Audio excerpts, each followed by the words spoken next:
Welcome back to Senior Living Tech Check, exploring how technology is shaping the future of senior living, one conversation at a time. Hello, everyone. My name is Joe Velderman. I serve as the Chief Strategy Officer at K4 Connect. And our guest today is widely known across the industry as the tech guru for seniors. She's earned that title. Welcome, Abbie Richie. Thanks so much for joining us today. Joe, it is such an honor to be here with you today. I've been able to interview you a couple times. We see each other all the time at conferences. So to have this special time together to talk about the ways that technology is impacting older adults and senior living is just wonderful. Thank you. Yeah, it's like we're getting the band back together. I'm super excited for our conversation today. But before we start, I always like to start with an introduction of our guest. And so here we go. Abbie is the tech guru at the Smarter Service, a tech concierge company built around a simple but surprisingly radical idea that older adults deserve patient, judgment free human help with the technology in their lives. Revolutionary. Abby's path into this work started the way a lot of meaningful things do personally. Back around 2017, she was helping her in laws and neighbors untangle the everyday frustrations of printers and Wi Fi and smartphones. And she realized that there was an enormous underserved need for the tech support designed specifically for older adults. In 2018, she founded Senior Savvy, growing it from in person workshops into nationwide and even cross border virtual support. In 2024, Senior Savvy was acquired by the Smarter Service, where Abbie now serves as their tech guru and a leading voice for digital confidence in aging services. Her work has been recognized just about everywhere that matters in this space. She's been featured in AARP's Smart Guide to Aging in Place, named Wire Magazine's among the leading tech support services for older adults. And she's appeared on ABC, Fox, USA Today, and several other television shows. She's hosted Tech Tuesday and the Smarter Service, where she sits down with operators and founders and innovators, redefining what it means to age well in a digital world. But the reason I really wanted Abbie on the show is that underneath all of the devices and apps and great tech conversations, Abbie is an advocate for something deeper, meeting people where they are and protecting their dignity while we do it, something that I'm also very passionate about. Abbie, welcome again to Senior Living Tech Check. It's great to have you. Thank you. When you start reading all that and what's been accomplished and the places I've been and the people I've been able to help, it's humbling. Like it's really humbling, Joe. So and it's just also a reminder on so many fronts that older adults are people just like us who live exciting, engaging lives, and at some point need a little bit of extra help with their technology. It happened with my in laws at the time before I started Senior Savvy, just realizing, like, you know what? They just need a little bit of extra patience, a little bit of extra education, and building into their confidence and their sense of empowerment. And there are so many times when I was working with one on one with an older adult, or I'm just explaining to someone, it could even be their adult child, what I'm doing. And they're like, wow, you must be a saint. And to me, I'm like, I am just doing what I'm called to do. And if this is going to help someone engage with their family and friends on a level that they want and they're seeking, then yeah, that's my mission. I love that.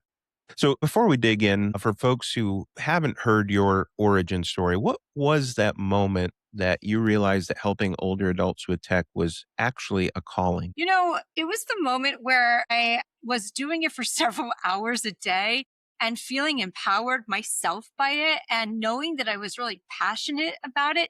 You see, I come from a long line of entrepreneurs, four generations on both sides of my family. And I am used to being around people who are passionate about what they're doing, solving an unmet need. And when I realized, this was something that I could do, I could help older adults. I live in Scottsdale, Arizona. It's a hotbed of retirement communities. So there's a lot of older adults that are seeking that kind of support and seeking that help. And when I realized, like, you know what, this is really gratifying for me as an educator, as an entrepreneur, as a daughter, at so many levels, and realizing that there was such a deep demand and need for it. It really has become a great source of fuel for me over the years. I love it when people take personal experiences and go, hey, there's a bigger need than just me or the person that I'm working with or my family, and then turn that into something that can help so many more people. So kudos to you for recognizing that need and following in the footsteps of your past generations and becoming an entrepreneur. I think that's awesome. Thank you. The other thing I want to say to you, like so many people that we have the honor of working with in this industry and people who are innovators, is that I grew up with my Nana and Papa, and I have a deep love and admiration for older adults. I just spent so much time with them. As my parents were out building their own companies, they were home taking care of us. And the opportunity to be back in the presence of older adults, who I happen to think are the best generation, have so much wisdom and guidance and agency to just help on so many levels. To me, it was such a like whole circle fulfilling opportunity. Yeah. Yeah. Well, we think very highly of the work that you all do at the Smarter Service. And I know you have the privilege of working with a lot of different communities kind of across the entire country here in the United States. But I would love to just start off our conversation today by talking about the current standard of what you're seeing residents already bringing into a community from a device perspective, right?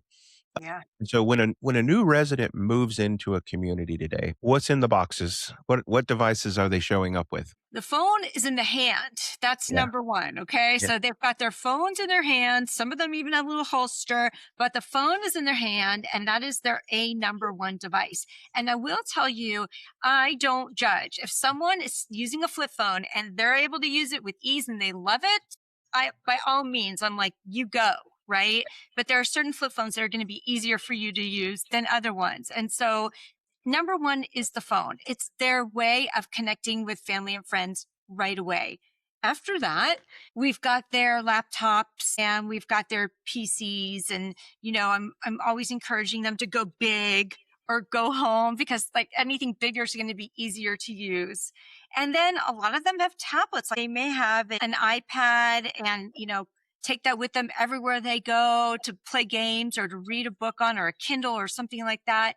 They love printing, right? And so there's always things going on with the printer. And then there's the smart TVs, which, they're always like, why is this smart? I can't use it. It's so hard to use. And their remotes. The remotes are a really big adoption issue along with their watches. And actually, like back in 2018, I started wearing a watch when some of my clients showed up in my classes with it. I was like, okay, time for me to get one so I can teach people how to use it. And then from there, you know what, we have all sorts of other types of technology. It might be a hearing aid. It might be something like a Sonos bar. It might be Alexa, right? And so, like, they're moving in with multiple devices. And I know the trend says something like it's 5 to 7. I think it's more 7 to 10, just because there's so many little nuances of devices from everything, in your house, smart home, tied into your car that they need help with. I want to drill in on the phone thing a little bit. Would you say it's 100% of residents that have a mobile phone at this point, not just a smartphone, but a mobile phone at this point? I would say so. Yeah. Yeah, I that's my experience as well. We've had conversations at K4 with some providers over the past year, and I think there's still a little bit of skepticism that residents, don't have smartphones or phones at all. That's not been my experience over the last half a decade. It seems like in 2026 here, everybody has a mobile phone of some sort. It might not be a smartphone, but overwhelmingly, I think people have a mobile phone. Right? There's very few people still using landlines for voice communication anymore. Yes and no. I did find a fair amount of residents still having a landline. Sometimes it's tied into their engagement platform. They have to have it in order to call emergency services or something like that. But yep, they've got their smartphones. They love them. They want to learn how to use them and use them for their own purposes. Yeah. And then, the wearable space is super interesting to me as well. You mentioned the watch, but I think about wearables as being watches, of course, fitness track. You mentioned hearing aids. Might be the ring. I know the the Aura ring is super powerful in terms of what it can do. Mm, If you had to put a number on it, like what percentage of residents do you think are utilizing some sort of wearable tech in a senior living community today? Probably 30, 40%. Yeah, Yeah. that's been my experience too. It's It's remarkable to me how quickly that segment of devices has grown in popularity with older adults, whether it's counting steps, using it as a pedometer, or measuring heart rate, or just being able to kind of look at some health metrics. I think it's become increasingly important for a lot of people to have some sort of a wearable device, right? And I know some of that's out Yeah. of necessity too. It might be a hearing aid, that is a wearable device, and so that might be out of necessity. But it's really phenomenal to me to see how many people have started adopting these different types of wearable devices. Me too. And what I've noticed is that the watch, for instance, it doesn't have any stigma Hmm. attached to it. Hmm. In fact, it's sleek, it's sophisticated, it's customizable. It's something you're already most likely planning on putting on every single day and or keeping it on. And it's really only as good as the person who's wearing it.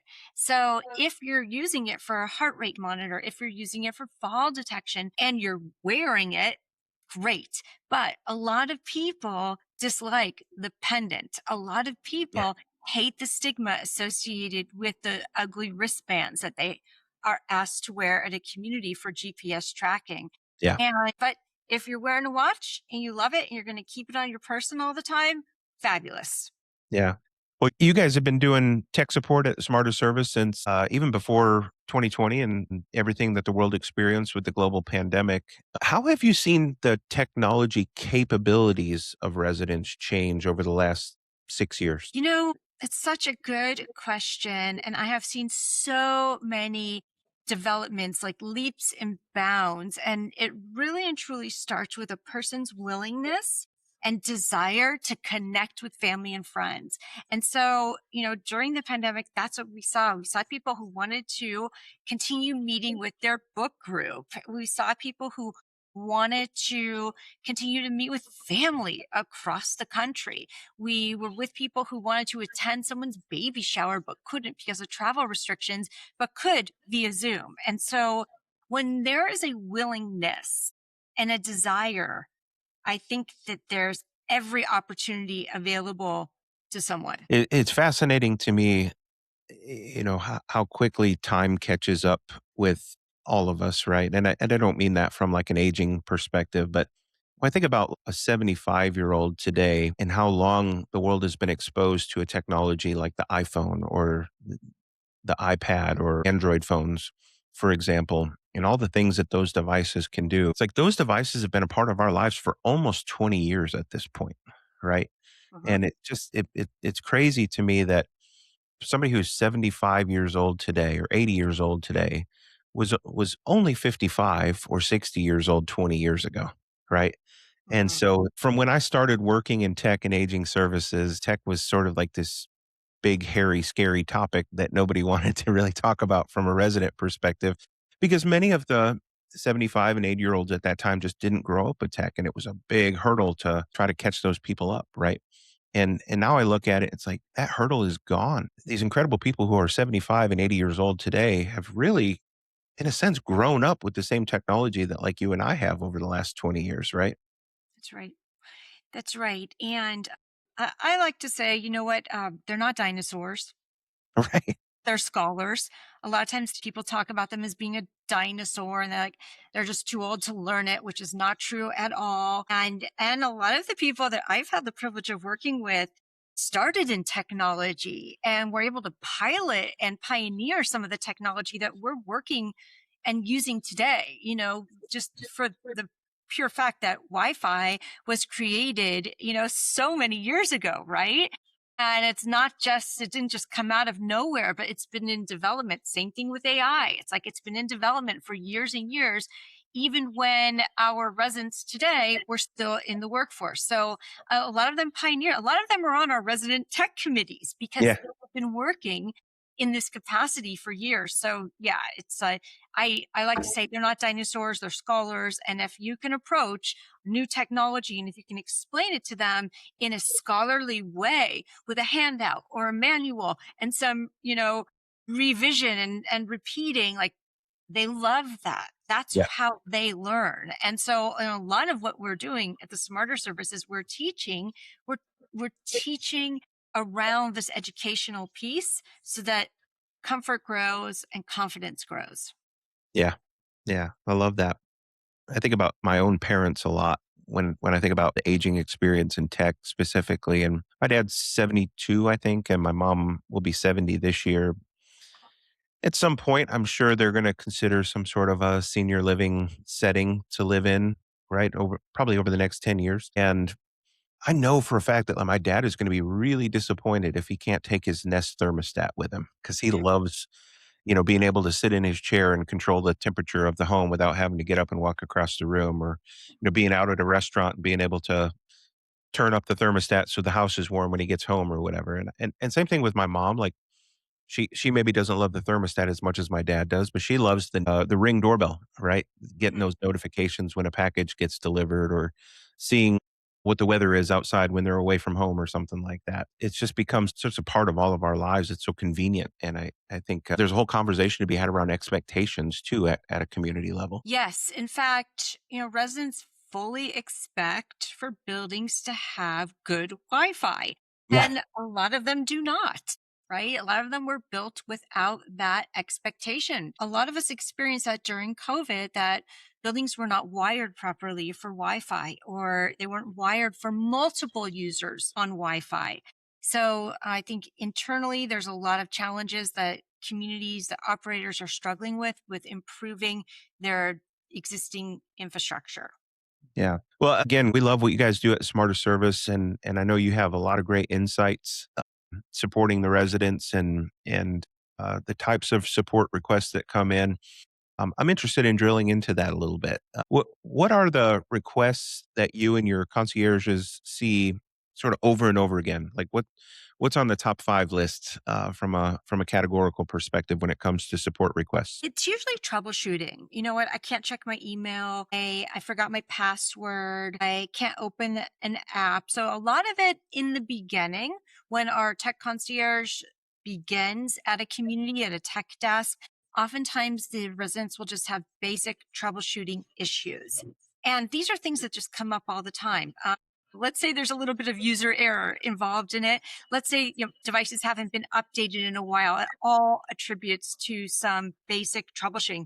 And things just like break down sometimes, right? And you need to restart them, reboot it, whatever the case is. It happens all the time. But this is a particularly troubling issue for an older adult to persevere through. And they always want a little bit of support with that. After that, there's a lot of questions about scams. There's a lot of questions about fraud. There's a lot of questions about whether or not something is legit or not, and what they should do with this. Should they call or should they delete it? This is a little cute thing that I noticed working with a lot of older adults is like they love inbox zero. Okay, like inbox zero is a beautiful thing. Now, for me, it's just like 100% never going to happen for me. But Right. for an older adult, like there's a total preoccupation of like getting everything tidied up, deleting every phone call, right? Deleting text messages, deleting emails. So, just tidying everything up. But beyond that, again, lots of password stuff, lots of device setup, scams and frauds. The fraud thing is so important because I feel like even I get a lot of fraud calls on my phone and text messages on my phone. There's been some company that's gotten my number recently, and they're super interested in trying to sell me extended warranty for my car, right? Oh, me too. Me too. Oh, you probably got the same company Yeah. calling you. Hmm. But I would imagine that that's almost inflated or exacerbated for, older adults because that's a Medicare or Medicaid qualified population of people. Insurance is super important for that population of people, and there's just so much fraud and scams that happen in that space. So that's a super important area that you guys, really roll up your sleeves on and help residents discern what's legitimate and what's not, it sounds like.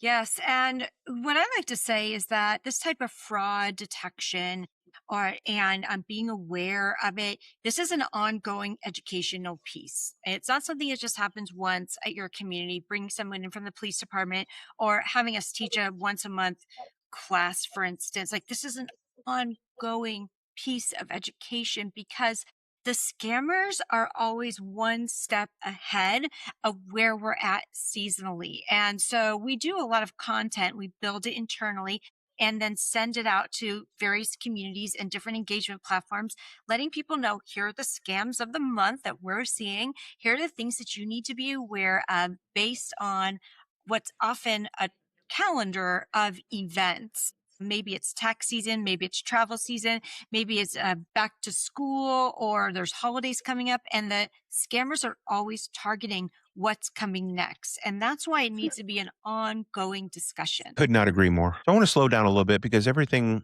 that we've just listed, can be handled in two very different ways. And I think that difference is at the heart of what you care about most.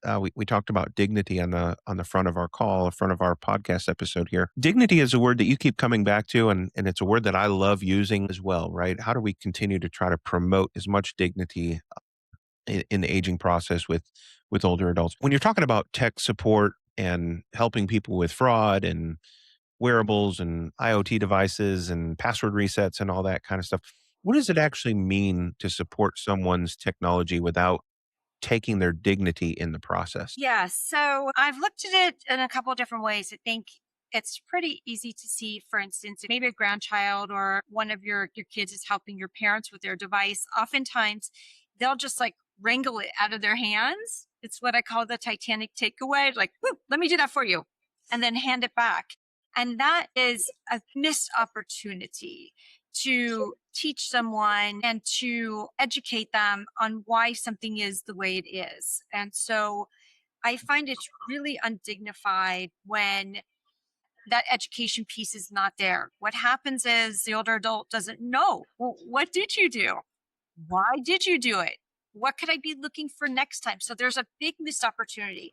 And sometimes I see this in the even the best intergenerational programs that communities have where they have high schoolers come in and sometimes they don't have the full educational ability to backtrack and explain it from the ground up. Yeah, I talked about my parents a little bit ago, and my parents live about 1,200 miles away from where we live here in Florida. And my mom, I think she intentionally saves all of her tech issues for when they visit us, and then she wants my 10-year-old son to fix them. She knows I can probably help her out too, but she's always marveling at how much our son Hunter is able to do to help her out with some of her phone issues or iPad issues or whatever. And a lot of it's like iCloud syncing and watch pairing and pretty basic stuff. But she actually does prefer to just give my son the device and go, "Here's my passcode. You log in, fix it, and just give it back to me when you're done." Right. Mhm. But I think it's more just a relationship that she Yeah. has because it's her grandson that's helping her with that. It's totally different. She would never just walk into a Best Buy or a Verizon store or whatever and give somebody her device and say, fix it for me and just give it back when you're done. She's interested in learning. So relationship I think is part of that equation too, right? It is huge. And so something that we do, the smarter services, we have the same tech concierge on campus repeatedly every week or twice a week at the same time so that residents develop a rapport, a relationship, and a sense of trust with them. The other thing that we find too is that, any of the frontline staff gets tapped all the time to answer these kind of, oh, I have a quick question on my phone, right? Or oh, wait, can you help me? Maintenance gets tapped all the time and they are not necessarily tech specialists, Right. right? They Right. just happen to be the nearest person who slows down and asks, how can I help you? And they're often not the right person. And so we found when we have someone on campus that it's actually regaining 20% of staff time. and helping with being able to really work with an older adult to help them for what they were trained and hired to do, as opposed to just helping with this one little question. And we all know at residents that their questions have questions, right? So we get that. And that's something that we want to keep the trained staff happy. We want to keep your trained staff focusing on the things that they do best. And even if it's something with like an IT department, we found that quite often the IT department is about 6 months behind on fulfilling their initiatives because they're focusing on helping a resident. No, I think you're right. I think relationships is super important, especially when you get a little bit deeper on some topics, right? Hey, I got this scam email, or I need help resetting my insurance password or something like that. Now we're talking about, a little bit more sensitive level of information, and it takes having a good relationship, a trusting relationship with a support resource to really feel confident reaching out to ask for help, ask for support, ask for training to do that. And so I love the approach that you guys take by having a consistent resource that's available on site, in person.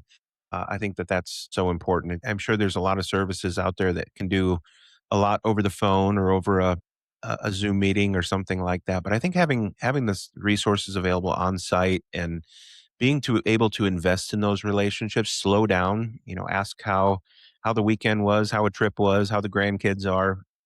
All of those things are really an investment into relationships that build trust and build confidence. And it all goes back to that dignity point that we talked about earlier, right? How can we maintain and even promote dignity through the process? I think relationships is a key ingredient in that.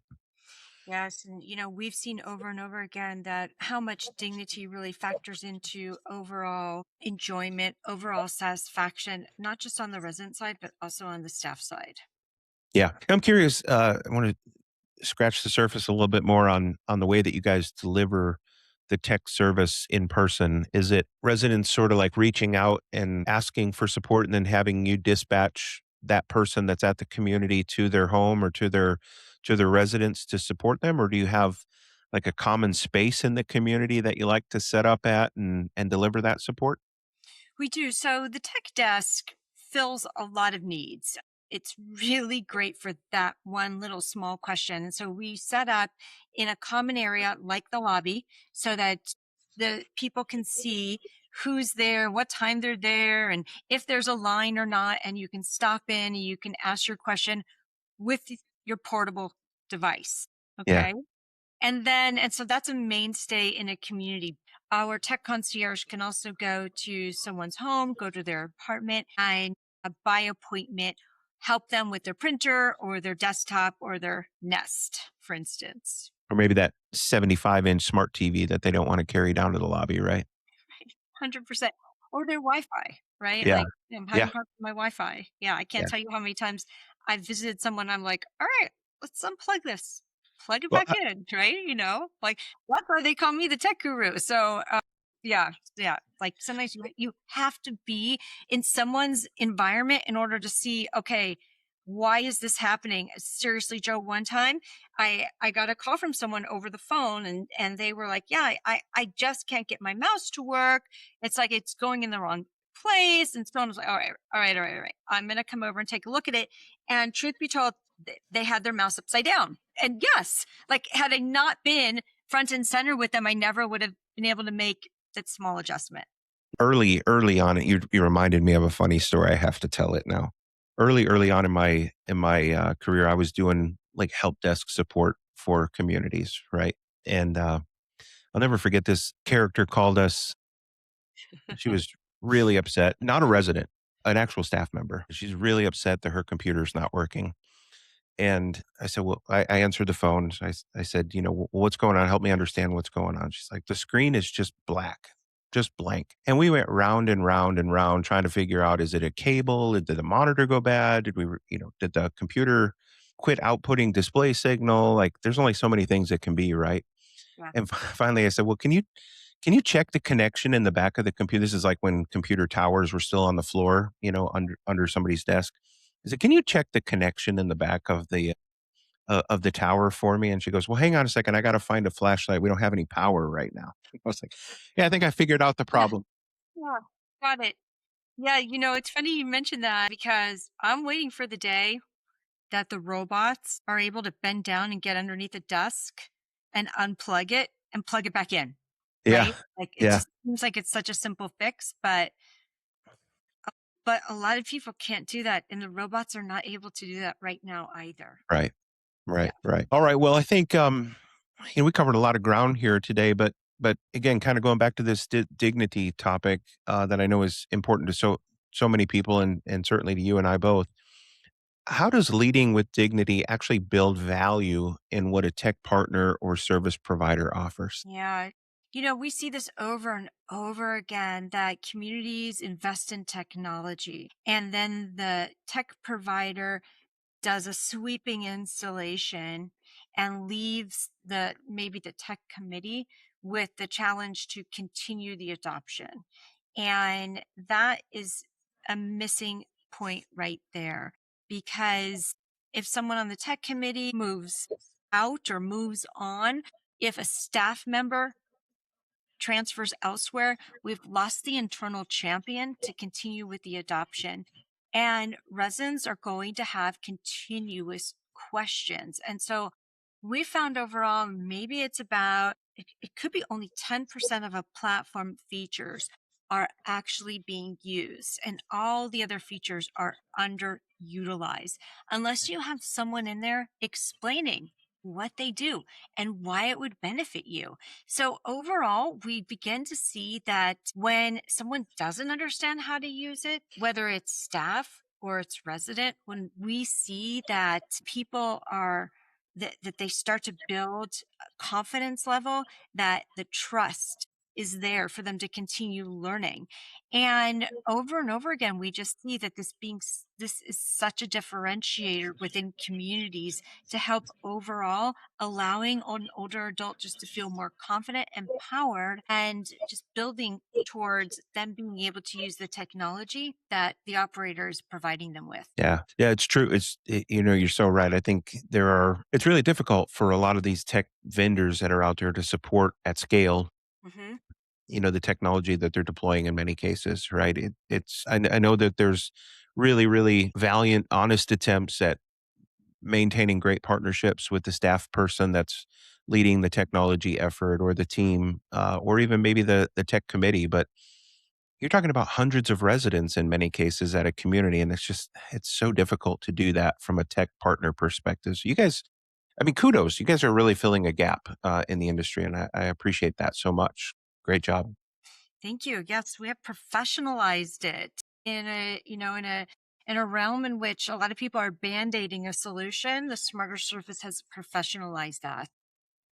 That's awesome. I think that's sort of a great place to leave the bigger picture. But before we wrap up, I'd love to end with quick lightning round and get a few practical takeaways that our listeners can put into action from your perspective. So, what's one piece of advice for an operator that's listening right now that you'd love to pass along? I would love for them to start seeing tech concierge as sort of like, how eventually all the hotels got on board and they started having Starbucks at the hotel.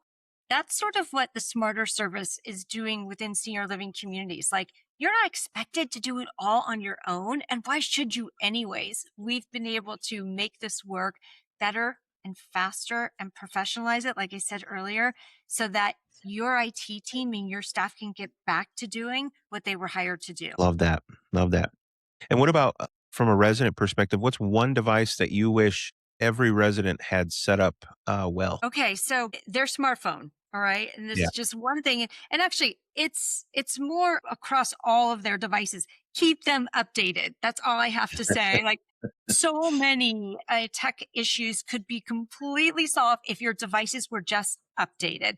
And I know a lot of times the updates happen automatically, but sometimes you do have to initiate them. And the updates, they help with security patches, they help with the longevity of your device, and they help with keeping you on the latest operating system. And even if there's nothing of interest within that operating system, there are security patches. And for that reason alone, please update all your devices. Keep them updated, right? Mhm. Yeah, Right. I think it's becoming easier to do that, but it's still a chore. And it's important to pay attention to that chore because it does solve a lot of challenges that we seem to run into, right? Oh yeah. It's just like, getting your oil change, right? Yeah, yeah, yeah. Yeah. What about what do you think is the most overhyped or maybe most underappreciated tech for older adults? You know, underappreciated, I would say, is the remote that you could talk into. Anytime you can teach someone to talk into a device. So it could be either you're speaking to Alexa, you're using Siri, you're able to speak into your CarPlay, remote, whatever the case is, start using your voice today because it will serve you 10 years from now. I've long thought that voice is sort of the most intuitive operating system for humans. And I'm going to leave it at humans because that's how we communicate. That's how we converse. That's how we interact, right? Is through Yeah. voice, like you and I are doing right now. It's it's it's unnatural to type and click Mm. and stuff like that. And so I've long since said that voice is sort of like the most natural way of us interacting with our tech. And I could not agree more with you on the voice remote piece. That was when I worked on the operator side. That was like one of the most important things was the voice remote, right? Yeah. Yeah. Yeah. Well, Abby, you've been such a treat to have on the show today. Thank you so much for joining us. I think the biggest takeaway for me is that technology isn't really about the devices. It's about helping people feel confident and connected and supported. And when we lead with dignity, better technology adoption naturally follows, right?